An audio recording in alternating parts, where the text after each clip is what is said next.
Taichung issues 163 fines for noise violation in first 8 months of new policy. Taichung has issued over 160 fines for noise violations in the first 8 months of a new policy limiting unreasonable noise at night. The regulation primarily applies to modified and overly loud cars. From January to August, police in the city issued fines worth over 540,000 NT in total. The city says it hopes to provide Taichung residents with a more comfortable and peaceful living atmosphere. Police urge drivers to avoid breaking the law in order to not be fined. Expected tropical storm Paipa won't affect Taiwan. Meteorologists say Tropical Storm Paipa is expected to form tomorrow at the earliest, moving northwest before turning north, approaching Kyushu and sweeping across mainland Japan. That storm is not expected to affect Taiwan. However, experts add that mountainous areas and some lowland regions of Taiwan can still expect afternoon thunderstorms. With a possibility of heavy rain, flash floods, and hail. Also today and tomorrow, temperatures will be on the warmer side. But Friday and Saturday may get up to 37 or 38 degrees. Guinness World Records invites people to attempt unique records. And if you have some spare time on your hands this weekend, maybe try for a world record. Guinness World Records is inviting regular people to try for unique records to mark the organization's 70th anniversary. They're offering unclaimed titles and an online quiz to match personalities with potential options. Some of the choices include most eggs stacked in a minute or farthest distance bottle flip. There's also a list of 70 unclaimed titles, like fastest burrito making or most anchovies eaten in a minute. The Guinness Book of World Records, first published in 1955, has become an international phenomenon, selling 155 million copies. It embraces all kinds of achievements, as long as they're meaningful and interesting. Lu Shuyan determined not to run. Former SecGen. The former Secretary General of the KMT says Taichung Mayor Lu Shuyan is determined to not run for party chair. Li Qianlong said that he would no longer try to convince her to run. He added that former Taipei Mayor Hao Longbing, who hasn't officially announced his candidacy, would be a good option. Current KMT chair Eric Chu announced after the August 23 recall vote that he'll soon step down and designated Liu as the successor. Liu has since reiterated several times that she plans to focus on her city's affairs. So far, 7 people have expressed interests in the office, with KMT lawmaker Liu Zhiqiang as the most well-known one. Meanwhile, Deputy Legislative Speaker Johnny Jiang said that whoever becomes chair should be prepared to lead the KMT to victory in 2026 and 2028. The election for KMT chair is set for October 18th, with registration scheduled for later this month. Taiwan Railways tickets for Mid-Autumn Festival, selling fast. Taiwan Railways says ticket sales are brisk for the upcoming Mid-Autumn Festival long weekend. As of 10 a.m. today, more than 129,000 tickets had already been booked since sales launched at midnight. Despite the rush, seats are still available on some popular routes, including Taipei to Hualien and Taidong, particularly outside peak hours. TRC said it's adding over 100 extra trains between October 3rd and 7th to handle demand. Officials remind passengers that tickets must be collected within 2 days of booking, or they'll be released back into the system. In addition, real name trains on October 3rd, 4th, and 6th will open for booking tonight at midnight, restricted to residents of Hualien and Taitung, as well as their immediate family members. Taiwan shares.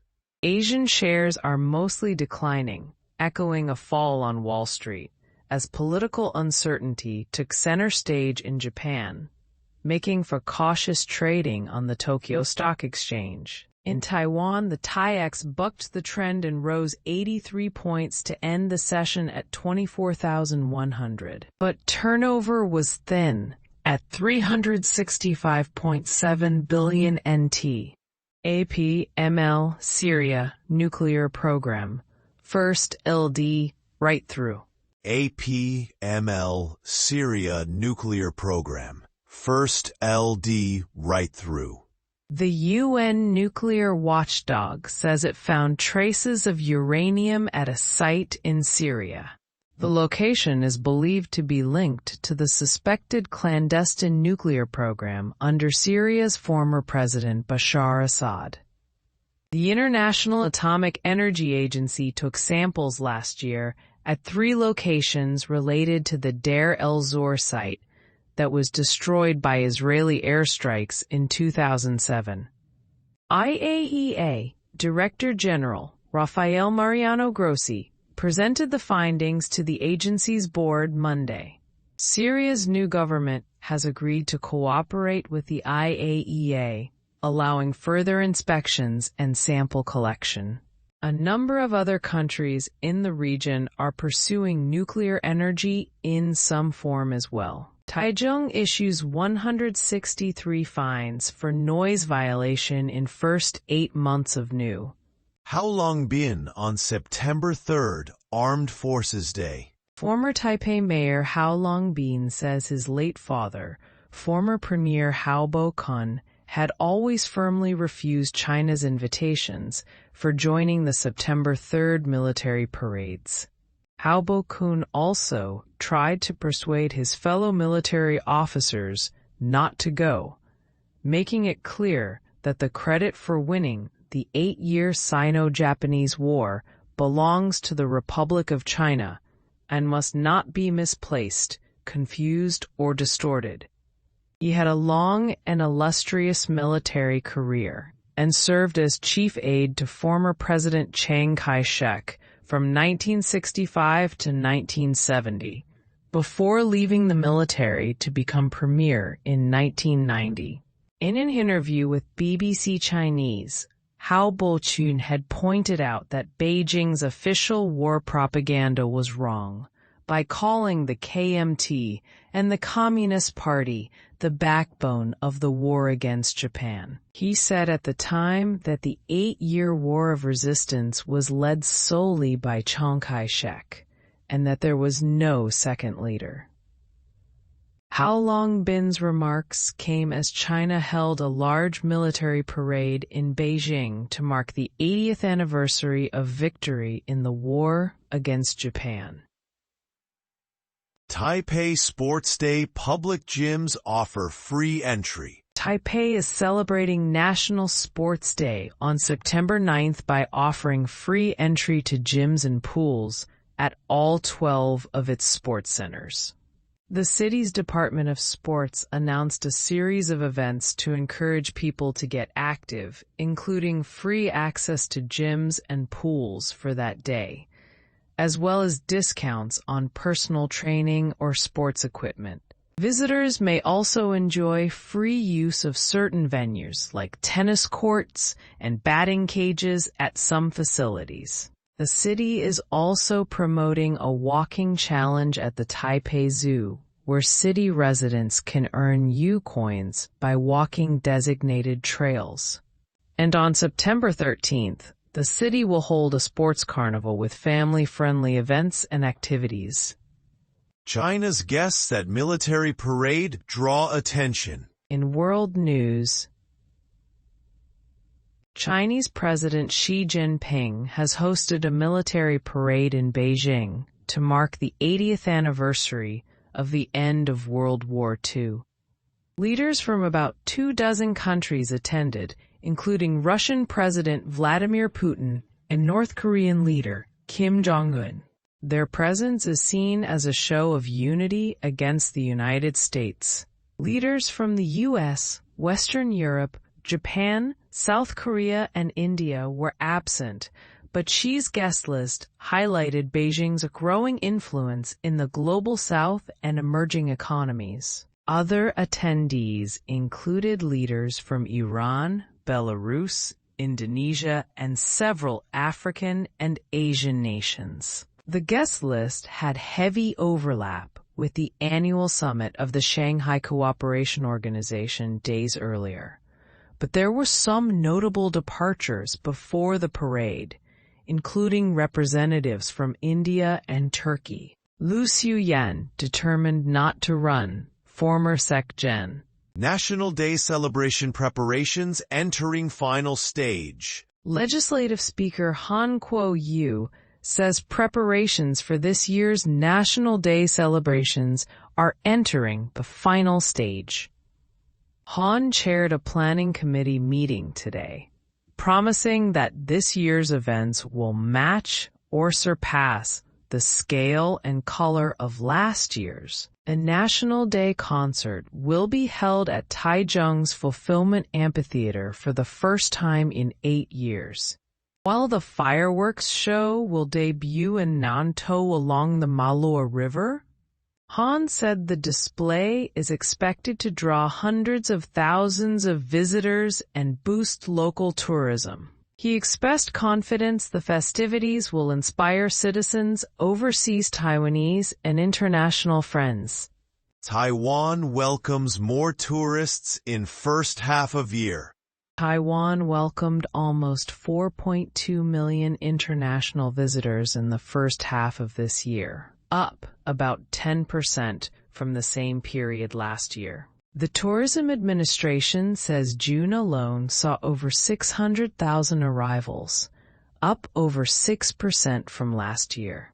Japan led growth, with more than 92,000 visitors, an increase of nearly 22%, while arrivals from Hong Kong and South Korea slipped, partly due to earthquake rumors and political uncertainty during South Korea's presidential election.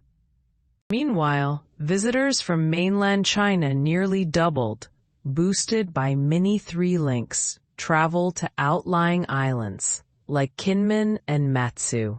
On the outbound side, more than 9.14 million Taiwanese traveled abroad in the first 6 months, up 11% from last year, with Japan remaining the top destination, followed by mainland China and South Korea. Taipei celebrates Little League World Series victory with parade. Taipei is celebrating the Dongyan Elementary School Little League team with a victory parade after the young athletes took home the gold at the Little League World Series.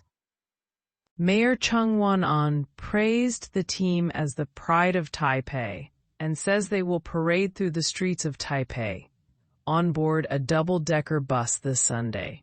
Chang also says he made good on a promise to treat the team to a victory dinner earlier this week, with the athletes dining on a meal of Wagyu steak, seafood, and burgers. The players and coaches also received a special pass for 1 year of free MRT rides. The city's Department of Education says the mayor has also approved special funding and a new scholarship program to help top players continue their development. Putin and Kim hold talks in Beijing. In international news, Russian President Vladimir Putin and North Korean leader Kim Jong-un held bilateral talks in Beijing Wednesday. The two leaders met formally at the Diaoyutai State Guest House after attending a major military parade in the heart of the Chinese capital, marking the 80th anniversary of the end of World War II. The Kremlin says Putin and Kim traveled from a formal reception to the negotiations in the same car. UN drones drop grenades near peacekeepers in Lebanon. UN drones drop grenades near peacekeepers in Lebanon. A UN peacekeeping force in southern Lebanon says Israeli drones have dropped 4 grenades close to UN peacekeepers deployed in South Lebanon, near the border with Israel, as they were working to clear roadblocks. No one was hurt in the attack Tuesday morning local time. The peacekeeping force, known as UNIFIL, said in a statement Wednesday that the incident a day earlier was one of the most serious attacks on UNIFIL personnel and assets since the cessation of hostilities in November that ended the 14-month Israel-Hezbollah war. There was no immediate comment from the Israeli military. How long been on September 3rd, Armed Forces Day. MOL plans to increase maternity benefits to boost birth rate. The Ministry of Labor says it's drafting details of a plan to boost maternity benefits for workers as part of efforts to counter Taiwan's falling birth rate. Budget documents for next year have already set aside more than 3 billion NT dollars for a new subsidy program, in addition to the existing 3.8 billion NT dollars allocated for parental leave payments. Officials say the extra funding could go toward higher maternity payouts, though specifics are still being finalized. Under current rules, insured female workers can claim maternity benefits equal to 2 months of their insured salary. Last year, more than 7.5 billion NT were paid out across over 105,000 cases. The Labor Ministry says details of the expanded program will be announced once planning is complete. DPP lawmakers to discuss Taiwan-Japan undersea cable security with Japanese. DPP lawmakers and Japan's ruling Liberal Democratic Party counterparts have discussed ways to cooperate on undersea cable security during talks earlier in the day. DPP legislator Guo Wen. Taiwan's high-end tourism booming. Taiwan's high-end tourism market is booming, with analysts estimating its value last year at between $100 and $150 billion. Industry figures show strong demand for luxury and adventure travel, including Antarctic cruises, where nearly 60% of participants are women, many of them traveling solo to fulfill a lifelong dream. Tour operators note that travelers in their 50s and 60s make up the largest share of this market, and 2/3 are still in the workforce, eager to take long-haul trips while they can. Companies also report strong growth in European itineraries lasting over 12 days, as well as themed journeys like Northern Lights tours and Spain's Camino de Santiago. Both seeing sharp increases since the pandemic. Protected goshawk freed after flying into city council building. A protected bird of prey has been safely captured and will soon be freed after it accidentally flew into a government building in Taipei. The city's Animal Protection Office says it received a call yesterday about a raptor stuck in a stairwell and sent in teams to help. The crested goshawk was captured and determined to be in good health. The office says it will be released back into the wild soon. Officials say these goshawks originally lived in the mountains, but have adapted to the city. The Animal Protection Office is reminding the public to avoid handling a wild animal on their own and to call the 1959 Animal Protection Hotline for assistance instead.